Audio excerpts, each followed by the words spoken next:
여러분 안녕하십니까? 호텔 황제입니다.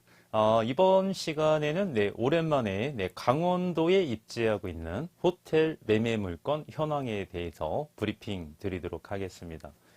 본 물건은 강원도에 입지하고 있는 호텔이고요. 물건 번호 120104번에 해당됩니다. 이 물건 번호를 여러분께 말씀드리는 거는요, 유튜브를 보시면서 해당 물건에 대해서 궁금한 사항이 있지 않습니까? 그럴 때에는 이 물건 번호만 체크하셨다가 저에게 연락해 주시면 제가 친절하게 상담해 드리겠습니다. 계속해서 볼까요?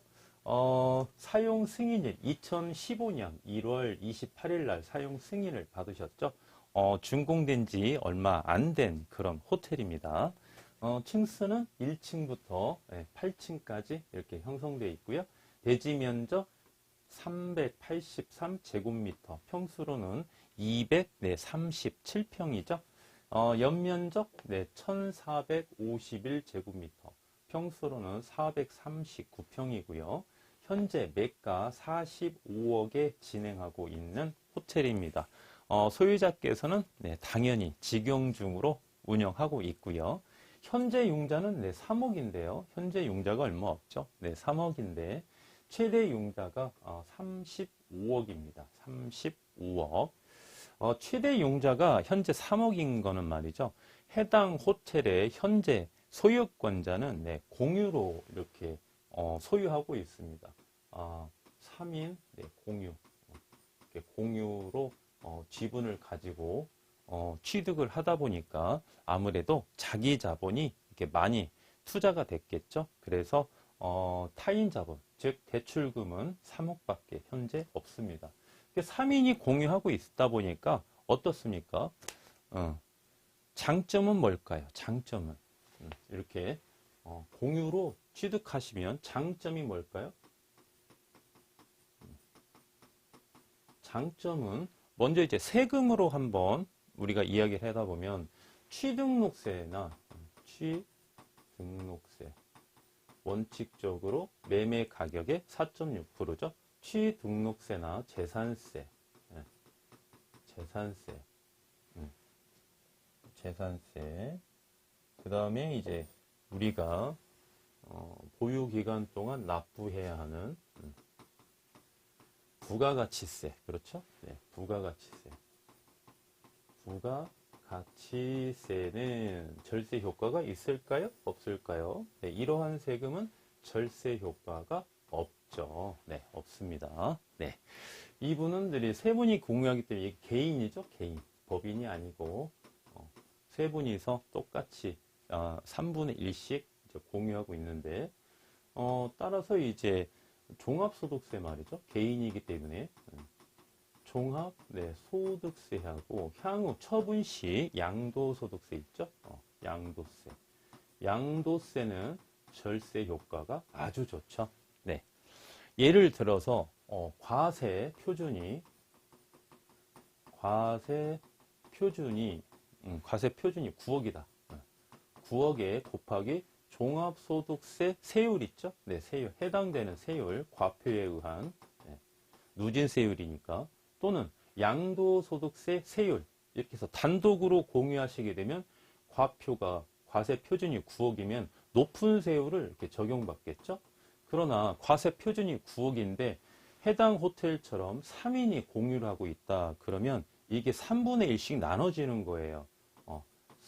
1인 한 분은 3억 곱하기 세율. 그죠?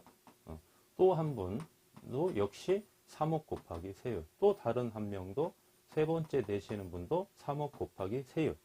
그러면 과표가 9억일 때는 세율이 높은 세율을 적용받겠지만 과표가 3억이니까 상대적으로 낮은 세율을 적용받게 되는 것이죠. 그러면 만약에 9억이었을 때 세금이 만약에 우리 계산하기가 쉽게 6억이라고 한번 볼까요?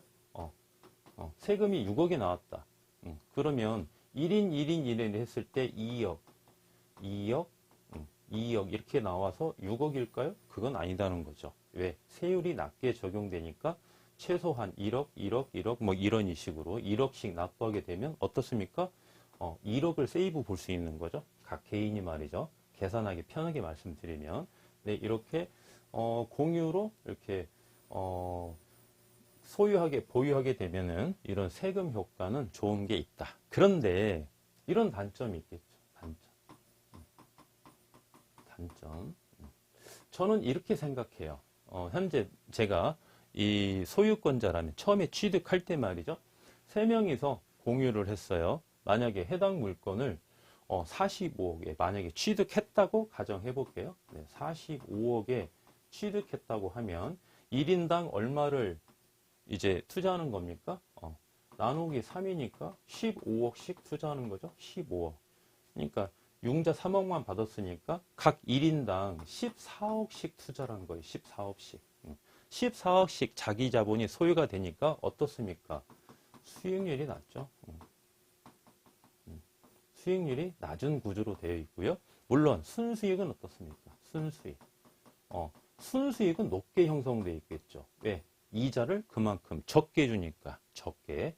그런데 제가 만약에 해당 호텔에 제가 또 다른 투자자 2명과 제가 투자를 한다면 융자를 최대를 받고 자기 자본을 적게 투자하겠습니다. 예, 그렇게 하게 된다면 현재 15억이 있어요. 각각 15억이 있습니다. 15억을 있어서 세 분이면은 현금이 45억이 있다면 자기 자본 20억을 투자해서 플러스 레버리지 자기 자본 20억이죠? 네, 그 다음에 대출금 이렇게 적어야 좀 편하겠네요. 대출금을 해서 A 호텔을 취득하고요. 또 25억이 남죠? 네, 25억 플러스 대출금을 또 여기에서 레버리지 효과를 넣어서 B 호텔을 취득합니다. 이렇게 두 호텔을 취득을 해서 우리가 수익률 구조나 순수익의 구조를 본다면 호텔을 하나 운영하는 것보다는 훨씬 높은 수익률도 누리고 순수익도 높게 가져갈 수 있겠죠. 그래서 우리가 이렇게 투자를 했다는 말이죠. 투자를 할 때에는 항상 그 투자처에서 전문가를 잘 만나보셔야 돼요. 전문가의 의견을 듣고 그 전문가가 아군인지 적군인지 딱 구분을 하셔서 말이죠. 그 전문가가, 그 조력자가 아군이다 생각하셨을 때에는 그 전문가가 이야기하는 상담을 우리가 깊이 있게 들어보시고 투자를 하는 것이 굉장히 유리하다. 그 향후에 1년, 2년, 3년을 좌우한다. 우리가 시간은 되돌릴 수가 없는 거지 않습니까? 그런 거를 고려했을 때 반드시 전문가와 한번 상담을 하시면서 투자하시는 것이 유리하다. 타 부동산은 대출 비율이 LTV나 이런 게 좀 적게 나오기 때문에 자기 자본이 상대적으로 많이 소요됩니다. 그러나 호텔 같은 경우는 타 부동산에 비해서 대출 비율이 높게 형성되어 있거든요. 그 레버리지 효과를 누리셔야죠. 그죠? 그러나 거기에 파생되는 또 지역적인 문제도 반드시 고려하시면서 레버리지를 최대로 이용을 하셔야 되겠죠. 무조건 뭐 최대로 레버리지를 이용하는 건 아니기 때문에 그래서 그런 조력자의 말씀을 들어보는 것도 하나의 투자의 묘미다. 노하우다. 이렇게 볼 수 있겠습니다. 어디까지 얘기했지? 3인 공유를 하다 보니까 또 여기까지 좀 왔네요. 여기 한번 지워보겠습니다. 3인 공유로 이렇게 보유하고 있는 호텔이고요. 해당 호텔의 이제 감정가를 한번 제가 봤습니다. 감정가를 봤더니 감정가가 48억에 나왔어요. 48억. 호가가 지금 45억인데요. 감정가가 48억에 나왔습니다. 감정가 이하로 진행하는 호텔이다. 이렇게 보시면 되겠죠. 그래서 이제 48억 중에 토지에 대한 감정가가 23억 이렇게 나왔고요. 그 다음에 건물에 대한 감정가가 25억이 이렇게 나왔습니다. 그러면 해당 호텔이 어떻습니까? 사용 승인일이 얼마 안 됐죠. 그러다 보니까 건물의 가치도 굉장히 높게 나왔다. 이렇게 보시면 되겠고요. 또 하나 해당 호텔은 신도시 상권입니다. 신도시 상권. 그 도시 지역 내에서 해당 도시 지역 내에서 제가 강원도까지밖에 말씀 못 드렸지 않습니까? 그 도시 지역 내에서 신도시 상권이다. 이렇게 보시면 되겠고요.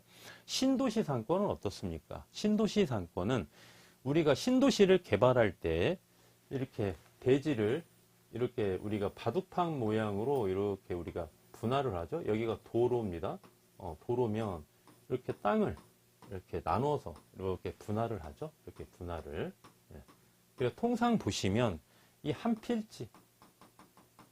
한 필지가 통상 200평이 넘습니다. 200평이 넘어요. 신도시 같은 경우는. 왜?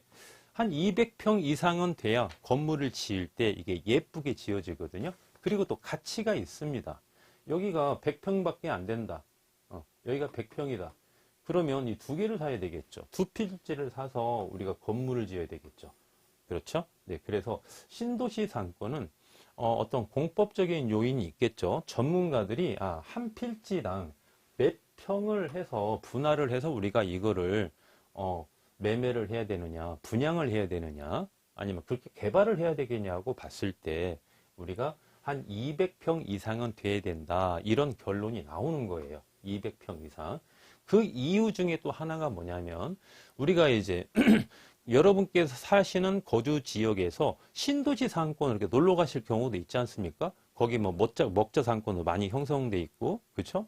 뭐 이제 영화관도 많이 있고 그러니까 가서 한번 보시면 건물이 어떻게 형성돼 있습니까? 주차장 한번 보시면 주차장. 주차장이 다 있죠? 지하 1층, 뭐 지하 2층까지 또는 뭐 지하 3층까지 이렇게 주차장이 있습니다. 그러면 주차장을 내려갈 때 지상 1층에서 리프트로 이렇게 내려가는 구조로 돼 있어요. 신도시 상권의 건물에 진입을 하시면 거의 이런 식으로 되어 있습니다. 리프트로. 기계식으로 리프트. 주차장으로 이렇게 되어 있거든요. 그럼 이 리프트를 설치를 하려면 한 필지가 200평은 넘게 나와야 이 리프트 설치가 가능합니다. 기계식 주차가 가능하다는 거예요. 이러한 어떤 원인이 있기 때문에 신도시 상권은 어떻다? 대지 면적이 200평이 넘는다. 이렇게 보시면 되겠습니다. 네, 그래서 이제 해당 물건에 대해서 기타 좀 궁금하신 거는 이제 개인적으로 저에게 연락해 주시고요. 바로 이자 지급액과 기대 수익률 한번 살펴보도록 하겠습니다. 먼저 이자 지급액이죠. 이자 지급액. 우리가 이제 최대로 레버리지 35억을 우리가 누린다고 했을 때 말이죠. 35억을 우리가 대출 받는다고 봤을 때 이자율이 7.8%. 이 이자율은 현재 유동적입니다. 2억 1년에 7.8%를 적용했을 때 1년의 총 이자가 2억 7,300만 원이고요. 12개월로 나누면 월 매출 7,500만 원에서 말이죠. 7,500만 원 중에서 2,275만 원에 대한 이자를 부담하셔야 되겠습니다. 제가 실인수가 말씀 안 드렸네요. 실인수가 10억. 10억으로 가능한 호텔이고요. 현재 월 매출이 말이죠. 7,500만 원씩. 계절적 요인의 변동 없이 꾸준히 7,500만 원씩 형성되어 있는 호텔이고요. 객실수 42개. 객실수도 좋죠. 42개 형성되어 있고 주차 28대 가능합니다. 용도 지역은 일반 상업 지역입니다. 해당 호텔은 말이죠. 여기가 상가 건물이 아니에요. 단독 건물입니다. 호텔 단독 건물이에요. 그래서 이런 리프트가 없습니다. 지워졌네요. 이런 리프트가 없고 지상 1층부터 지상 8층까지 형성돼 있죠. 그래서 지상 1층에 주차가 28대 가능하다 이렇게 말씀드리는 겁니다. 공시지가 제곱미터당 182만 원이고요. 이거를 이제 제가 평으로 환산했더니 한 평당 600 16,529원이네요. 네, 이렇게 형성되어 있는 네, 호텔이고요. 마지막으로 이제 이자 지급액과 기대 수익률 살펴볼까요? 이자 지급액은 말씀드렸고요. 기대 수익률 보겠습니다. 기대 수익률. 자기 자본 네, 10억을 투자했을 때 월 매출 7,500만 원에 해당되는 호텔을 취득하신다면 수익률은 말이죠. 네, 자기 자본 네, 10억 투자하시고 7,500만에서 월 순수익은 말이죠. 1,700만 원 보시면 되겠습니다. 1,700만 원 네, 보시면 되겠고 시기비율로 붙여주시고 비율로 100% 이렇게 환산해 주시면 기대 수익률은 네, 20.4% 이렇게 보시면 되겠습니다. 여기에서 하나 더 팁을 드리고 본 시간 마치도록 할게요. 지금 우리가 통상 월 매출이 7,500만 원씩 이렇게 형성되어 있는 호텔을 취득했을 때는 월 순수익이 1,700만 원밖에 안 남는다. 이거는 말이 안 되는 거예요, 사실요. 통상 얼마 정도가 남느냐? 한 2,500만 원 정도는 이렇게 보실 수 있어요. 월 순수익이 최소한 이렇게 나옵니다. 실제로 운영해 보시면. 예. 이거를 뭐 제가 계산으로 이론적으로 말씀드리는 게 아니고요. 저에게 이제 호텔을 취득해서 운영하고 계시는 사업자 여러분 계시지 않습니까? 그럼 이제 그분들이 저한테 얘기를 해주십니다. 월 매출이 얼마 나오셨습니까, 대표님? 그럼 7,500만 원 나왔습니다. 이거 저거 다 띄고 세금 낼 거 미리 띄워놓고 원 순수익은 얼마 정도 되시나요? 그러면 이 금액 다 이야기하십니다. 이 금액. 어떤 분은 2,300, 어떤 분은 뭐 2,800 이렇게 이야기하시는데요. 어떤 분은 2,300이라고 그러면 제가 왜 2,300밖에 안 남습니까? 라는 말씀드리면 뭐라고 말씀을 못해요. 본인이 계산을 잘 못하신 거죠. 2,800이 나오신 분은 굉장히 경비를 많이 줄이셨네요. 확실하게 세금은 떼어놓은 거 맞습니까? 다시 한번 계산해 보시죠 라고 말씀을 드리고요. 2,500 나왔다고 하시면 보수적으로 2,500은 충분히 나왔다. 굉장히 운영을 잘 하셨습니다. 이렇게 말씀을 드리고 있는데 해당 호텔은 현재 1,700만 원밖에 순수익이 안 남는다고 여러분께 제가 브리핑 드리고 있죠. 그러면 지금 여기에서 얼마가 지금 빠지는 겁니까? 지금 800만 원이 지금 마이너스가 된 거죠. 월 순수익에서. 이 800만 원이 어디에서 파생되는 거느냐? 첫 번째는 이자율이 높게 요즘에 금리가 상승했기 때문에 이자 부담액이 어떠한 금액에서 플러스 알파만큼 금리가 상승한 금액이 2,250만 원이라는 거예요. 그 800만 원이 다 이자로 더 추가되는 건 아니지만 가장 많은 퍼센트를 차지하고 있다는 겁니다. 이 퍼센트로. 네. 그러면 우리가 현재 호텔을 취득할 때 어떻게 해야 되느냐? 감정 가격 이하, 적정 가격 이하로 취득하시라고 제가 최근에 이제 신문사하고 인터뷰할 때도 그런 말씀을 기자님께 드렸는데요. 바로 그겁니다. 지금 45억이 이게 매매 가격이 아니에요. 호가입니다. 호가. 매도인이 받고자 하는 가격이에요. 이 가격을 놓고 서로 이제 협의하는 거죠. 협의. 예. 협의를 해서 매매 가격이 도출이 됐을 때 얼마만큼 우리가 조정을 해야 되겠느냐라고 봤을 때는 이만큼 조정을 하는 겁니다. 우리가 이 알파, 이자 상승분 있죠? 이자 상승분에서 이렇게 나왔거든요. 그럼 어떻게 계산해야 되죠? 금리가 오르기 전에 금리, 예를 들면 4.9% 또는 5.3% 이렇게 계산을 해보고 그럼 이 계산해 보면 이 금리가 나오겠죠. 이 금리. 그러면 현재 금리보다 현재 금리가 얼마만큼 상승했다는 그 값이 나오겠죠. 알파의 값이 나오겠죠. 그죠? 이 알파의 값 곱하기 통상 저는 3년을 곱하라고 하거든요. 3년. 3년은 우리가 통상 보유한다라고 봤을 때 물론 뭐 1년을 보유할 수도 있고 5년을 보유할 수도 있지만 3년을 곱했을 때 우리가 세이브되는 금액, 이 나오는 금액 있죠? 이 나오는 금액만큼은 최소한 조정을 해야 된다 이거죠. 매매 가격을. 그러면 여기에서 파생되는 알파의 값만큼 우리가 상계 처리를 할 수 있다는 겁니다. 이해가 가시죠, 여러분? 네. 그래서 이렇게 금리가 상승하는 국면에서는 감정 가격 이하, 그 다음에 적정 가격 이하로 취득하시는 것이 굉장히 중요하다. 제가 이거를 여러 번 여러분께 강조해 드렸습니다. 반드시 참고하시고요. 본 물건에 대해서 궁금하신 사항은 저에게 연락해 주시면 친절하게 상담해 드릴 것을 약속드리겠습니다. 끝까지 시청해 주신 우리 애독자 여러분께 감사의 말씀 올리겠습니다. 고맙습니다.